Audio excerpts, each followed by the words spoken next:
Hey guys, Mr.B here. So today I got this 63 Chevy Corvair Monza, and I'm going to show you guys what's wrong with it. It's got a whole bunch of oil leaks and issues with it leaking oil from multiple different places. For those of you that know this car, you know that the engine's in the rear. For those of you that don't know this car, now you know. So there's the engine there. Obviously it's in the rear. It's air cooled. There's no coolant or anything. From what I've found out, these things are known for having issues with oil leaks coming from this front crank seal here behind that pulley. You'll notice that this is actually very clean right now. I took a whole can of engine degreaser, cleaned this off really good, hosed it down, blow dried it and everything, so that way it's nice and clean and easy to work on. It's not super grimy, but there was oil slung all over the alternator. There was oil up on top of this top baffle here, kind of near the cooling fan. So there was oil all over the place in here. These things are known for that crank seal on the front, and they're also known for having issues with the oil filter housing gasket leaking as well. So I'm going to replace that, take this whole housing out right here. I'm going to have to remove the fuel pump, the belt, some other miscellaneous parts. There is actually an aftermarket oil pressure gauge. So there's an oil pressure line right there, which I thought maybe that had some issues, but that line looks like it's intact. Kind of ran a little funky, but it's not broken or anything, and it still works. These two lines here are the fuel lines. Those come into the fuel pump. I'm going to try to take this apart without removing the fuel lines. I'd like to do that if I don't have to, but if I have to, I can just take them off. While I'm at it, this thing is a 63. Who knows the last time the valve cover gaskets have been changed, or the oil pan gasket. I'm going to go ahead and replace those as well while I'm here. They're actually really easy to get to. There's a valve cover over here, and the same thing on the other side. This is actually an opposed engine, so the pistons travel side to side. So you got the valve cover here on the side, and just got 4 bolts, it looks like, holding that valve cover in. I'm going to pop that off, change out the gasket on both sides. And then I'm also going to pop off this oil pan. I'm going to, of course, drain the oil. There's the drain plug right there. I'm going to drain the oil, zip off that oil drain pan there, and replace the gasket for that. That looks like a cork gasket right there. Those cork gaskets do not last forever. Cork gaskets are known for leaking, so I'm going to pop that off, get that changed, change out this valve cover gasket that is most likely also cork. While I'm here, are these leaking really bad right now? No. I think the main issue is coming from that front crank seal. But either way, I'm still going to change all these parts because it's an older car. Here's an example here of another oil filter housing, just to kind of give you guys a view of what it looks like before you might end up trying to take it apart. There is actually a bolt that goes in here that holds in the fuel pump. So that bolt right there is going to have to come out. There's a little jam nut that holds it in place. Right now I can just kind of wiggle the fuel pump around because that jam nut's not really in there, but I'm going to be able to take that bolt out, hopefully be able to get that fuel pump out of there. And then the gasket down here on the bottom is just a paper gasket, so of course those aren't going to last forever and could leak oil. Probably pretty common for these to leak oil, if I had to guess. There's a whole lot of oil in this area. For the belt, this is the tensioner back here. You got that nut to loosen up, and then that bolt to loosen up, and the whole thing will pivot to get the belt off. And then I'll probably take the alternator off just to get it out of my way.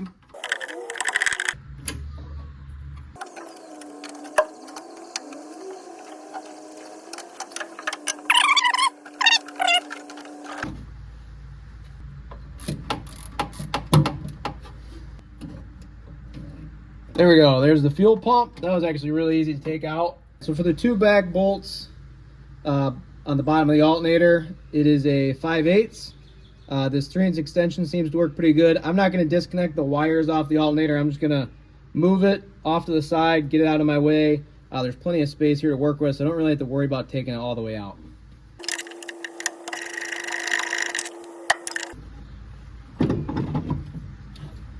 There's the other one. There's, looks like 5 bolts that hold all this in place.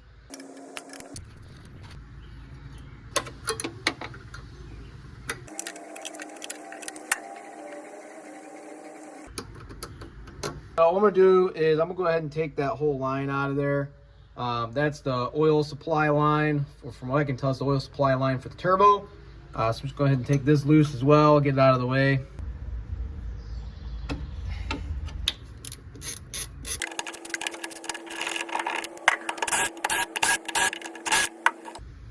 So there's that old gasket I'm going to go ahead and replace.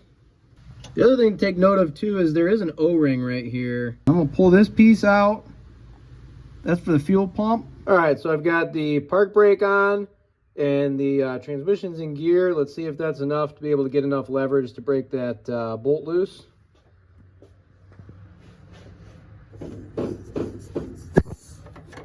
Hey, it actually came loose. So that's really kind of a handy trick to be able to do that. The engine did crank over a little bit, and then I was fighting compression, and of course I have the park brake applied, and the brakes were actually binding up the drivetrain because the drivetrain was in gear, and then I was able to luckily crack that bolt loose. So it looks like now that I got that bolt off, to get this crank pulley off, I got to use my bolt grip puller. There's a couple of threaded holes there for the bolts for it. Unfortunately, I won't be able to sneak that in there, so I'm going to have to remove this engine mount. A wood block and a floor jack supporting that engine. I don't like putting my floor jack directly on the oil pan because it could potentially dent the oil pan, really on any engine. It looks like there's two bolts right there that are pretty easy, or two nuts that are pretty easy to get to. Another one up in there, probably another one up in the corner. And then there's these two bolts right here that I'm going to have to take loose. So I lowered the engine down a little bit, and looks like it's super easy to get to those 4 bolts. Here's my bolt grip puller. I got the cone on the end of it, and I've got the small screw instead of the long one, so that way it'll fit inside of there. And these are 3/8 16 bolts. They thread right into those holes there. So got it set up on there. I'm just going to go ahead and turn that center screw.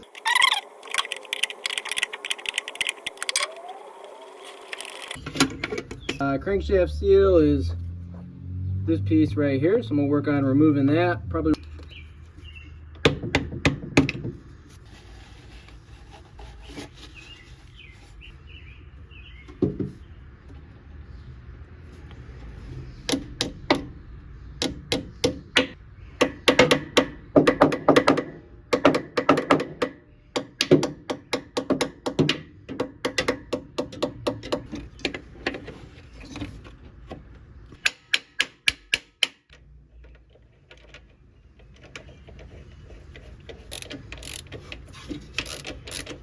All right, so I got my torque wrench here. The torque spec for that bolt is anywhere from 40 to 50 foot-pounds. So I'm gonna go ahead and torque that down so that way it doesn't come loose. Fortunately, for tightening the bolt, having the parking brake applied doesn't really work. So I'm gonna try and use this pry bar and this bolt for leverage to torque it down. All right, so there we go. Got all those nuts snugged up with my ratchet, just a little forearm strength. I'll go ahead and jack this up.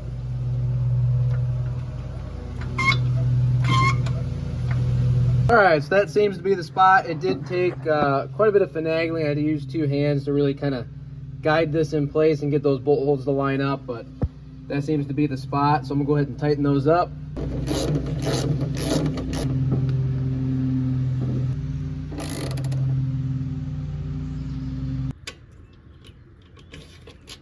All right, so I got my new gasket here. Now, before I put this paper gasket on, what I like to do is use a little bit of high-tack gasket sealant. This stuff is nice because it helps seal the gasket and it keeps it in place while I'm putting this all together.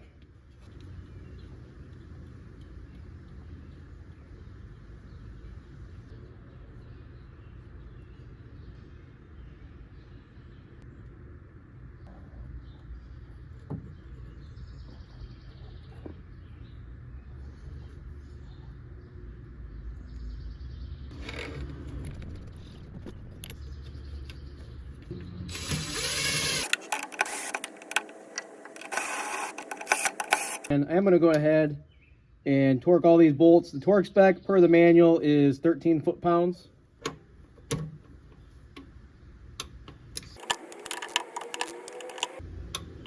Here I'm going to go ahead and remove this block, and I'm going to reseal that as well.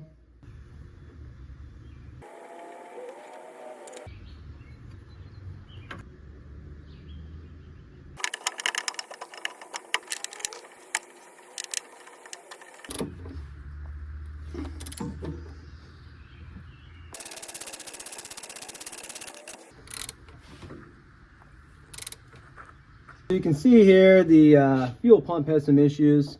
We unfortunately do not have a new fuel pump for it. The bolt wasn't fully tightened down and it was rubbing. Alright, so I got that smoothed out. It's not perfect, but it's a heck of a lot better than it was. And I'm just going to go ahead and push that O-ring on there. Alright, so I'm going to go ahead and swap out the oil filter. Looks like that bolt goes all the way through. Don't forget there's a gasket for that. You want to replace that so that way there's no leaks around that.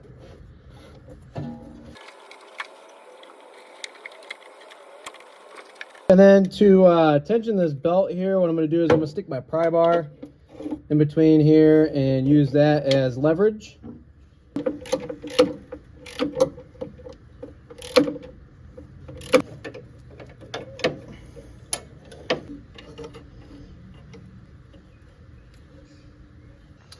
Alright, so I got that bolt in for the fuel pump, nice and tight, everything's lined up, it doesn't wiggle around anymore. The main thing is you'll make sure that that jam nut is in place, so that way the bolt doesn't loosen up going down the road. Got the belt in, got everything tightened up on top. I would say now that all this is tidied up, it's time to go underneath and do the oil pan and the valve covers. So this has been sitting for a few days, and there's definitely been some oil dripping off of this oil pan on the bottom here, so that gasket is definitely worn out.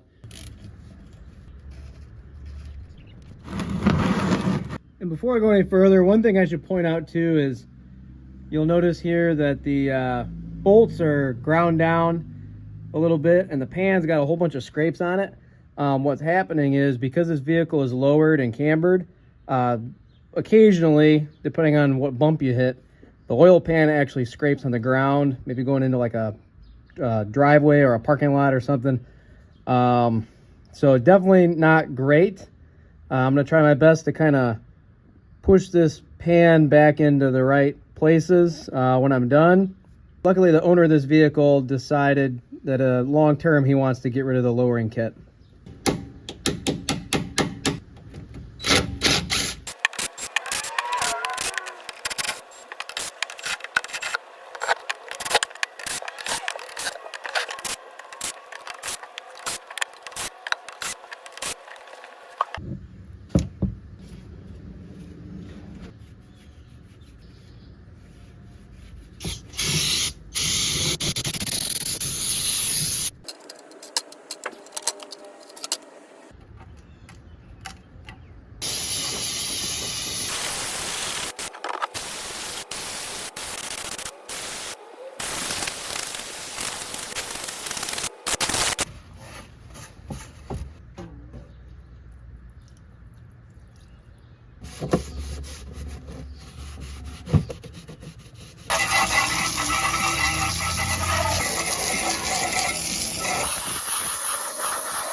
All right, so what I'm going to do here is, got it under this wood block. I'm going to try and bend this pan and shape it back into place. The other thing I'm going to work on too is these bolt holes here are dimpled up. That does happen on a lot of these older vehicles with older oil pans, whether it's on transmissions or engine oils. Engine oil pans. This happens all the time, so I'm going to work on that and also work on bending this pan back in place and maybe using my pliers to get this back into place.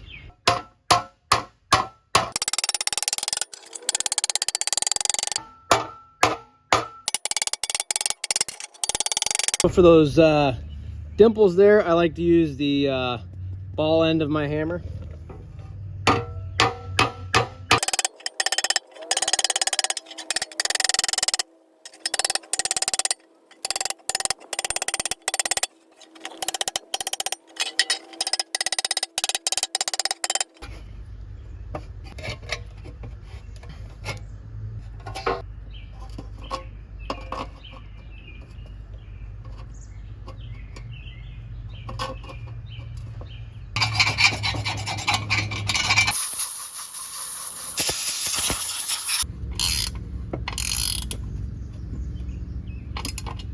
All right, so since I'm here, I'm gonna give it a shot of some spray paint.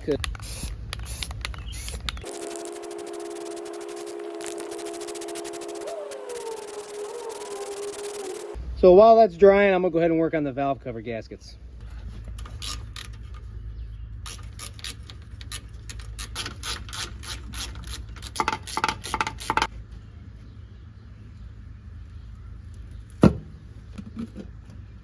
So from what I can tell, somebody put silicone on this the last time this valve cover was off. Definitely not the right material. I'm definitely gonna have to scrape all this off, and we're gonna put a quart gasket on this. All right, so I got the valve cover cleaned up, ready to go. I'm, of course, put a new gasket on there, get these bolts tightened up. These new gaskets are actually supposed to be thicker, which is kind of nice. Hopefully they last a little bit longer.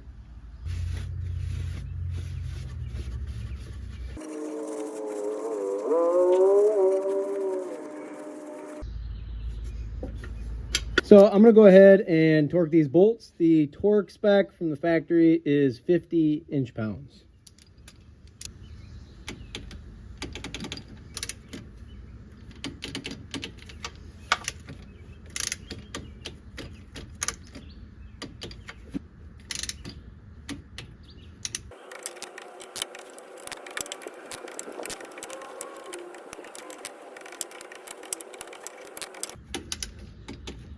All right, so I like to go around a whole bunch of times, especially with these new gaskets, and just double check the torque, because sometimes the torque wrench will click, but then you go back and do the other ones, and then you come back to this one, and then you got to turn it just a little bit more. So I've got it to the point where none of these bolts are moving any further. Everything's fully torqued.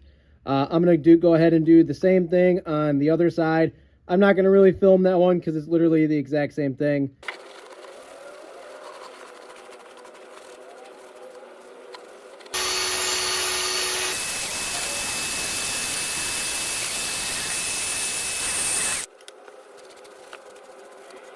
All right, so what I'm going to do here is I'm going to put a little bit of the high-tech gasket sealant right along this line right here. This is where the two pieces of the case come together. And I want to make sure that my gasket seals properly across that groove. The groove on the other end doesn't matter so much because the gasket goes all the way around this area. However, I do have a couple of grooves right here.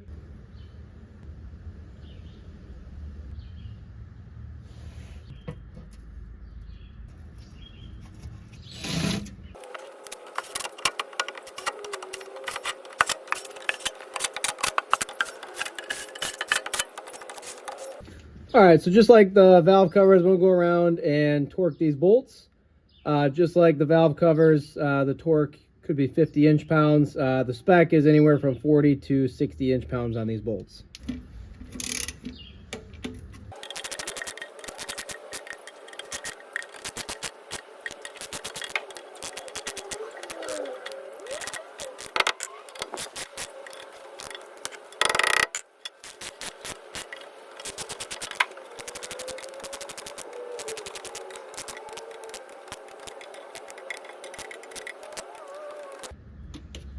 So I've got some oil in it now. Kind of hard to see it, but it's up to the full mark. I ended up using some 10W30. That's what the manual says to use. Really, other than that, I'm going to go ahead and start this up, double check the oil, get it down off the jack stands, double check the oil again, and then take it for a drive, see if there's any more leaks.